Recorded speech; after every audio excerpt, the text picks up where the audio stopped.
නිකමට හිතන්න ඔබ සාමාන්‍ය කුඩා ඇපාර්ට්මන්ට් එකක් ඇතුලේ ඇවිදිනකොට ඒ හැම තැනම බොනික්කෝ හිටියොත් සෝෆා එක උඩ මේසෙ උඩ පොත් රාක්කේ නිතන කාමරේ මේ හැම තැනම වයිවර්ණ බොනික්කෝ හිටියොත් ටිකක් පැහැදිලිව බලන්න ඕන් ඒ දෙස ලං වෙලා බලද්දී ඔයාට තේරෙනවා මේ ඉන්නේ ඇත්තම බොනික්කෝ නෙවෙයි මලමිණි මේ තමයි ඉතාමත් උගත් ඉතිහාසඥ ඇනටෝනි මොස්ක්වින්ගේ තිත්ත ඇත්ත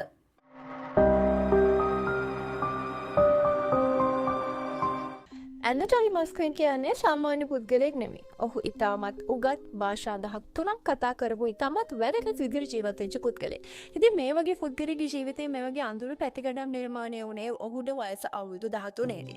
ඔහු රුසියාවේ සාමාන්‍ය පංගුරක උපත ලැබපු දරුවෙක්. ඉතින් වයස අවුරුදු 13 දී ඔහු යනවා තමන්ගේ දෙමව්පියන් එක්ක අවමංගල්‍ය උත්සවයකට. මේ දී මියගින් සිටින්නේ වයස අවුරුදු 11ක් වෙන දැරියක්. ඉතින් අවමංගල්‍ය උත්සවය අවසානයේදී මෙතන හිටපු අය ඔහුට කියනවා මේ මියගින් සිටින දැරියගෙන් නන්නලට හාදුවක් දෙන්න කියලා. ඉතින් මුලදී පොඩි පැකිලීමක් තිබ්බත් ඔහුට ඒ කරන්න සිද්ධ වෙනවා. පසු කාලෙදී මොස්ක්වින් ප්‍රකාශ කරනවා ඔහු එම මියගොස් සිටි දැරිය සිපගන්න අවස්ථාවේදී ඔහු ඇත්තටම ඒ කෙරෙහි බැඳුණා. ඒ මලමිනිය සිප ගැනීමේ ඔහුට ඉතාමත් කැමැත්තක් සහනයක් දැනුණ කියලා. මෙන්න මේ දවස තමයි මොස්ක්වින්ට මරණය සහ මරණයෙන් මතු ජීවිතය ගැන ලොකු කැමැත්තක් ආශාවක් ඇති වෙන්නේ. කාලය ගෙවිලා ගියා. කුඩා මොස්ක්වින් වැඩිහිටියන් බවට පත් වුණා. ඉගෙන ගත්තා. ඉතිහාසඥයෙක් වුණා. සමාජයේ වැදගත් ඒ සමහර පුද්ගලෙක් බවට පත් වුණා. හැබැයි කුඩා කාලයේදී ඔහුගේ මනසේ පළපදිය වුණ අදහස ඒ ආශාව ඔහුගේ කෙරෙන් ඈතුනේ නැහැ. වැඩිහිටියන් බවට පත් වුණාට පස්සේ ඔහුට මේ මරණය සහ මරණයෙන් මතු ජීවිතය ගැන එහෙම නැත්තම් මේ මලමිනි ගැන තියෙන ආශාව තවත් වැඩි වුණා. වැඩිහිටියෙක් විදියට මේ උගත් ඉතිහාසඥයා මලමිනි හොයන්න පටන් ගත්තා.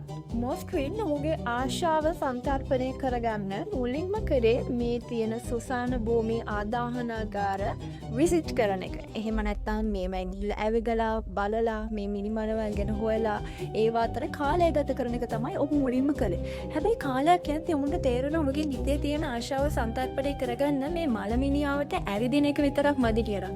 ඊට පස්සේ ඔහු තීරණය කරා මේ බලලලා තියෙන මිනිමරවල් හරන්න. හරල විතරක් නිකන් හිටියේ නෑ. ඔහු ඒ වැනලිලා තිබ්බ මිනි කොටට අරගත්තා. 2010 සිට 2011 දක්වා කාලය තමයි ඔහුගේ මේ අඳුරු පැතිකඩේ උච්චතම අවස්ථාව. ඔහු මේ විදිහට මිනිමරවල් හරන්න ඉතාමත් කැමැත්තක් දැක්වුවේ වයස අවුරුදු 13ට අඩු දැරිවියන්ගේ. ඉතින් මොහු මිනිමරවල් හරලා ඒවා ගොඩට ගත්ත විතරක් නෙවෙයි මේවා ගෙදර ගෙනාවා. ගෙදර ගෙනල්ලා ටික දවසක් යනකොට ඔහුට තේරුණා මේ මලමිනි නවත්වන හින්දා මේවා ගෙදර නිකටම තියාගන්න අමාරුයි කියලා. ඊට පස්සේ තමයි මේ කතන්දරේ පිළිකුල් සහගතම සිද්ධිය පටන් ගන්නේ. සුසාන භූමියෙන් හාරලා ගෙදර ගෙනල්ලා තියාගන්න මේ මලමිනි ඔහු සංරක්ෂණය කරන්න පටන් ගත්තා.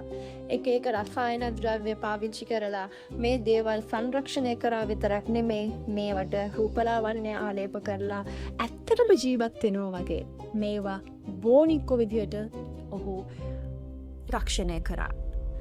මේ වගේ බෝනික්කෝ විදියට මේ මලමිනි හැදුව විතරක් නෙමෙයි ඔහු ඔවුන්ට නම් දුන්නා. ඔවුන් සමග ආහාර ගත්තා. ඔවුන් සමග කතා කරන්න ගත්තා. ඔවුන් සමග කාලය ගත කරන්න ගත්තා. කෙටියෙන්ම කිව්වොත් මේ මලමිනි එහෙම නැත්තම් මේ බෝනික්කෝ ඔහුගේ පවුලේ සමාජිකයන් බවට පත් වුණා. මේ මලමිනි බෝනික්කෝ මොස්ක්වින්ගේ අලුත් පවුල් සමාජිකාවන් වෙනකොට එළියේ මේ ගැන ලොකු කතා බහක් ඇති වුණා. සුසාන භූමි ආශ්‍රිතව මේ දැරිවියන්ගේ මල සීරු අතුරුදහන් වීම සම්බන්ධයෙන් අදාළ අංශවලට පැමිණිල්ලක් ආවා. ඉතින් මේ ගැන මුලින්ම සැකය යොමු වුණේ මොස්ක්වින් දිහාවට. මොකද ඉතාමත් අසාමාන්‍ය විදිහට මේ සුසාන භූමි ආශ්‍රිතව සෙක්ස් දැරීම මලමිනියවට සැරිසැරීම සහ දවසේ වැඩිම කාලයක් මේ සුසාන භූමි සහ මලමිනිය ආශ්‍රිතව තමන්ගේ දවස ගෙවපු හින්දා මොස්ක්වින්ගේ දිහාට තමයි හැමෝගෙම අවධානය යොමු වුණේ. ඉතින් ඒ හින්දා මේ අදාළ පාර්ශව මොස්ක්වින් ඒ නිවස වැටළුවා. මේ වැටලීමේදී පොලිසිය සහ අදාළ අංශ බලාපොරොත්තු වුණේ මොස්ක්වින් මේ මිනි අරගෙන ඇවිල්ලා අවයව ගොවෙන දේවල් වලට විකුණන්නේ නැති කියලා. ඉතින් ඒ සම්බන්ධව මොන හරි සාක්ෂි හොයාගන්න තමයි ඔවුන් මොස්ක්වින්ගේ නිවසට ආවේ. හැබැයි ඔවුන් මොස්ක්වින්ගේ නිවසට ආවට පස්සේ මුණ දෙන්න උනේ ඊටත් වඩා අඳුරු දෙයකට. ඔහුගේ නිවස හැම තැනම මලමිනි එහෙමත් නැත්නම් බෝනික්කන් විදිහට හරිගස්සපු මලමිනි 29ක් ගේ අවටම තැන් තැන්වල හරිම ලස්සනට තියලා. මෙහිදී සිද්ධ වෙච්ච හිතා ගන්නම බැරි කතාව තමයි මොස්ක්වින්ගේ දෙමව්පියන් පවා ජීවත් වුණේ ඒ නිවසේ ඔවුන් එක්කමයි. ඒ වෙනකම් මොවුන් හිතාගෙන ඉවර තියන්නේ මේ ගේ වටේටම ඉන්නේ handmade dolls. එහෙම නැත්නම් අත්වලින් හදලා නිම කරපු බෝනික්කන් කියලා. ඔවුන් දැනගෙන ඉඳලා නෑ ඔවුන් ඒ වෙනකන් ජීවත් වෙලා තින්නේ මලමිනි 29ක් එක්ක කියලා. මේ සම්බන්ධව මොස්ක්වින්ගෙන් ප්‍රශ්න කරනකොට ඔහු කිසිම දෙයක් ප්‍රතික්ෂේප කරේ නැහැ. අඩුම ගානේ ඔහු වැරදි කියලා තුම් පිළිගත්තේ නැහැ. ඔහු කිව්වේ මට ඕන උනේ මේ මියගිය දැරිවියන්ට අලුත් ජීවිතයක් දෙන්න. මැරුණ කියලා පොළොවට වරදාන්න ඕනේ නැහැ. ඔවුන් ආයේ ජීවත් වෙන්න ඕනේ. ඔවුන් අපිත් එක්ක ආශ්‍රය කරන්න ඕනේ. කතා බහ කරන්න ඕනේ. කන්න බොන්න ඕනේ. සාමාන්‍ය මිනිස්සෙක් විදිහට ජීවත් වෙන්න ඕනේ. ඔවුන්ට ආයෙත්මත් ජීවිතයක් ලබා දීමේ බලාපොරොත්තුවෙන් තමා මේ දේ කර බව තමයි මොස්ක්වින් කිව්වේ. 2011දී මොස්ක්වින් අත්අඩංගුවට පත් වෙනවා. මේ නඩුවෙන් පස්සේ ඔහු හිරගෙදරට යවුවේ නැහැ. ඔහු යවුවේ මානසික රෝහලකට. මොකද නීතිය සහ දාල පාර්ශ්වයන් දරුණුවටම විශ්වාස කරා ඔහුට තියෙන්නේ මානසික ලෙඩක්. මියගිය පුද්ගලයෙක්ම නැත්නම් මියගිය දැරිවියක් මිනිවලින් ගොඩට ගෙනල්ලා බෝනිකෙක් විදිහට මේකප් කරන මිනිසයක් උඩ පුටුවක් උඩ තිබ්බා කියලා උට ආපහු ජීවිතයක් එන්නේ නැහැ. ඉතින් මේක තේරුම් ගන්න බැරි තරම් මේ පුද්ගලයා කොච්චර බුතෙක් වුණත් උට මානසික ලෙඩක් තියෙනවා කියලා තමයි නීතිය තීරණය කළේ. ඒ හින්දා මොස්ක්වින් යවුනේ හිරගෙදරට නෙමෙයි රෝහලට. මේ කතාව අපිට ටිකක් පිළිකුල් විදිහට දැනෙන්නේ මේකේ තියෙන වයලන්ස් එහෙම නැත්නම් මේ මල මිනිසුසාන භූමිය හින්දා නෙමෙයි.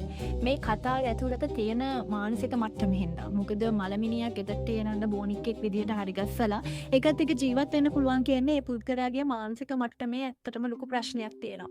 අපිට කවදාවත් මිනිස්සෙක්ගේ උගත්කම කිව්වෝ ඔහු දන්න තනතුරකින් ඒ පුද්ගලයා තුළ තියෙන මානසික ව්‍යාධීම නැත්නම් අඳුරු පැතිකඩ මොනවද කියන එක අපිට කවදාවත් දැනගන්න බෑ.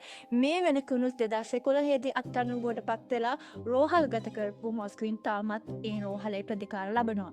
ඉතින් අපි අවඩ ගැතන පුද්ගලයන්ගේ හිතෙත් මොන වගේ මානසික ව්‍යාධි තියෙනවද කියලා අපි දන්නේ නැහැ. ඉතින් ඒකෙන් අපිට ඉතේරම් ගන්න පුළුවන් දැනගන්න පුළුවන් එකම කාරණාව තමයි මනුස්සයෙක්ගේ උගත්කමින්වත් තත්ත්වයෙන්වත් අපිට ඔහුගේ ජීවිතයේ අඳුරු පැතිකඩ කිසිසේත්ම නිරීක්ෂණය කරන්න බෑ. මොස්ක්වින් කියලා කියන්නේ සමාජයේ ඉතාමත් වැදගත් විදිහට ජීවත් වුණු ඉතාමත් උගත් මම කලින් සඳහන් කළා වගේම භාෂා 13ක් කතා කරපු ඉතිහාසඥයෙක්. හැබැයි කවුරුත්ම දන්නේ නැති විදිහට අඩුම තරමේ උගේ ගෙදර එකට ජීවත් වෙන දෙමව්පියන්වත් දන්නේ නැති විදිහට ඔහුගේ මානසික මට්ටම ඉතාමත් අඳුරු පැතිකඩක අඳුරු විදිහට වර්ධනය වෙමින් තිබුණා.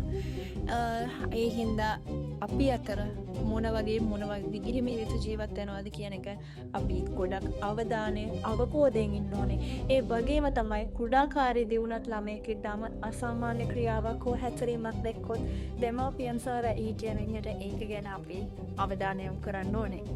ඉතින් ගොඩක් ස්තුතියි අද අපිත් එක්ක මේ වැඩ කරලා තියෙන මේ වගේ කතන්දර අහන්න බලන්න අපිව සබ්ස්ක්‍රයිබ් කරලා තියාගන්න බෙල් අයිකන් එක ක්ලික් කරන්න අමතක කරන්න එපා. ඒ වගේම ඔයගොල්ලෝගේ යෝජනා චෝදනා තියෙනවා නම් කමෙන්ට් කරන්නත් අමතක කරන්න එපා. නැවත දවසක මේ වගේ කතාවකින් හමු වෙමු. සුබ දවසක්.